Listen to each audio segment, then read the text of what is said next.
Mi nombre es Vicente Morro López, soy el presidente actual de la Federación Católica de Asociaciones de Padres y Alumnos, FECAPA, de la provincia de Valencia, y también el portavoz actual de la Mesa por la Educación en Libertad.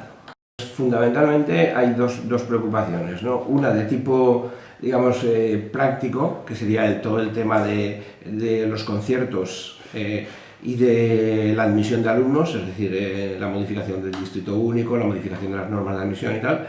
Esas serían de tipo práctico, y luego de tipo, digamos, de fondo, la preocupación fundamental sería que vemos que la política educativa actual de la Generalitat, pero también del Ayuntamiento, por lo tanto del tripartito en ambas instituciones, pues está basada fundamentalmente en criterios puramente ideológicos, ¿no? Se trata de imponer un modelo de educación. Nosotros, como padres de la concertada, no tenemos ningún problema en que la pública funcione y funcione perfectamente y reciba todo lo que tenga que recibir. Lo que queremos es recibir el mismo trato, porque entendemos que hay un derecho constitucional, ¿no? La concertada es atacada fundamentalmente desde la administración, lo que hemos comentado antes, de todos los temas de los conciertos y tal, y viene atacada por determinados colectivos de los centros públicos, no por la educación pública en general, sino por determinados colectivos. O sea, no entendemos que se pueda pedir una escuela única, pública, laica y en valenciano, porque estás negando todo el ámbito de libertad en la educación.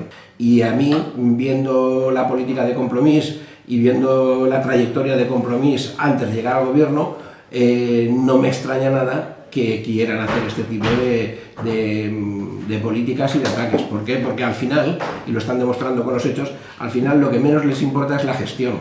Lo que menos les importa en el caso de la educación, porque ni una sola de las medidas en el ámbito educativo en este año y medio ya largo ha ido enfocada a mejorar el sistema educativo.